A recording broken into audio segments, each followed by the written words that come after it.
আসসালামু আলাইকুম রহমতুল্লাহি ওবারাকাতু। ভাবুন তো, আপনি আপনার নিজের রুমে ঢুকলেন পরিষ্কার পরিচ্ছন্ন করার জন্য। দীর্ঘদিন ধরে আপনার রুমটিতে মাকড়সা বাসা বেঁধেছে, ধুলো পড়ে আছে, তেলাপোকা ইঁদুর ছুটোছুটি করতেছে। আপনি ঝাড়ু হাতে গেলেন, তারপর ধুলা ঝাড়তে লাগলেন। সেই ধুলা আপনার নাকে গেল, তারপর আপনি একটা মারাত্মক অসুখে আক্রান্ত হয়ে গেলেন। সিনেমার গল্পের মতো মনে হলেও আসলে এটা বাস্তব। হ্যাঁ, আজকে আমি কথা বলছি বর্তমান সময়ে সবচেয়ে আলোচিত ভাইরাস হান্টা ভাইরাস নিয়ে। হান্টা ভাইরাস জম্বি টাইপ কোনো ভাইরাস না, এটা মানুষ থেকে মানুষেও ছড়ায় না। তাহলে এই রোগটা কিভাবে ছড়ায়?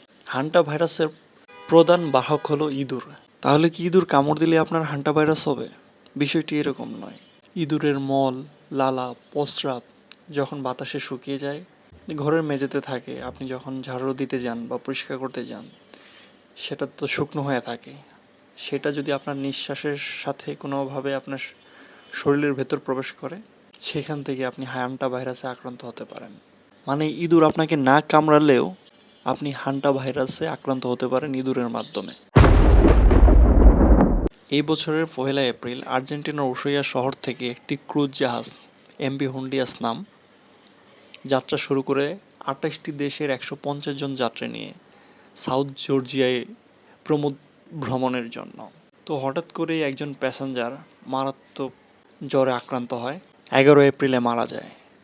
তো তারপর পরেই তার স্ত্রীও আক্রান্ত হয় একই উপসর্গ নিয়ে। তো তার চিকিৎসা দেওয়ার জন্য তাকে দক্ষিণ আফ্রিকায় নিয়ে যাওয়া হয়, সেখানে 26 এপ্রিল তিনিও মারা যায়। এরপরে ওই একই জাহাজের আরও 3 জন জার্মান যাত্রী একই উপসর্গ নিয়ে মারা যায়।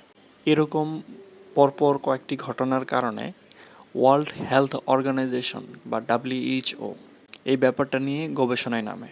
তো প্রথম যাত্রী থেকে শুরু করে এই পর্যন্ত যতজন মারা যান তাদের উপর রিসার্চ করে WHO বের করে যে এরা সকলেই হান্টা ভাইরাসে আক্রান্ত ছিলেন।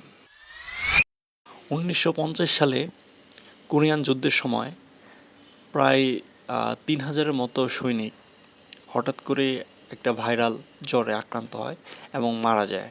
তো সেই সময়কার এটা আসলে কোরিয়ান যারা চিকিৎসক ছিল, সামরিক চিকিৎসক বা সিভিল চিকিৎসক, তারা এটার কারণ উদ্ঘাটন করতে ব্যর্থ হয়েছিল। তারা ভাবছিল হয়তো বা কোনো একটা জ্বরের কারণে অ্যাকচুয়ালি তারা মারা গিয়ে থাকতে পারে।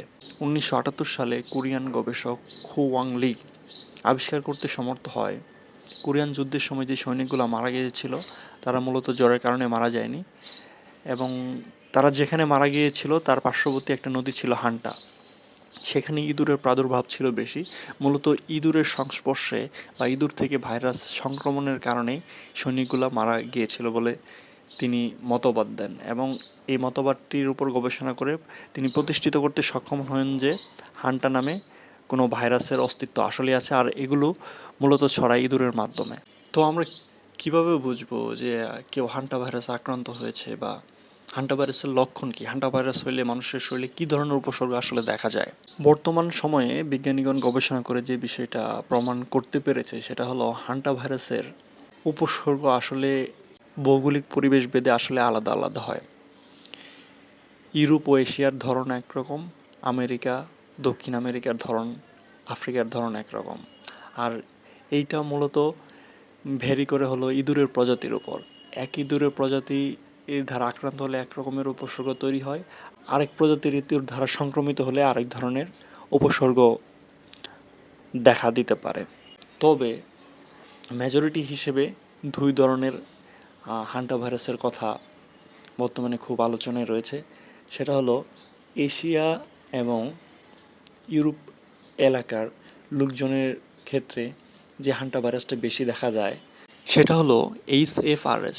তার মানে হচ্ছে haemorrhagic fever with renal syndrome. Asia ও ইউরোপে এই ধাঁচের মানে এই প্যাটার্নের হান্টা ভাইরাসের মাধ্যমে কিডনিতে সংক্রমণটা বেশি হয়।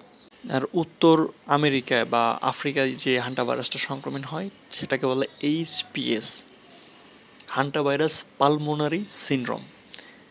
HPS-এ যারা আক্রান্ত হয় তাদের মূলত আক্রমণ ঘটে হলো ফুসফুসে। ফুসফুসে আক্রমণটা হওয়ার ফলে ফুসফুসে পানি জমে যায়, শ্বাস নিতে কষ্ট হয়, রোগী আস্তে আস্তে নিস্তেজ হয়ে পড়ে।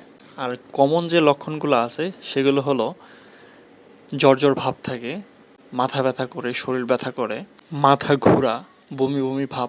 এশিয়া ও ইউরোপে যে এইচএফআরএস টাইপের হান্টা ভাইরাসটা দেখা দেয় সেটার সংক্রমণ মূলত দুর্বল।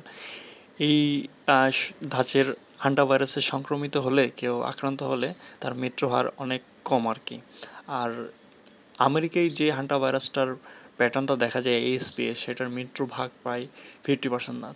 তবে সবচেয়ে অ্যালার্মিং যে বিষয় সেটা হচ্ছে হান্টা ভাইরাসের এখন পর্যন্ত কোনো প্রতিষেধক আবিষ্কৃত হয়নি। যেহেতু প্রতিষেধক নেই সেজন্য সবার আগে আমাদের সচেতন থাকাটা অত্যন্ত জরুরি। এখন তাহলে কি করবেন? যেহেতু হান্টা ভাইরাস ইঁদুর থেকে ছড়ে, তাহলে কি ইঁদুর দেখলেই আমরা দৌড় দিব না? খাবার কখনোই খোলা রাখা যাবে না, ঢেকে রাখতে হবে।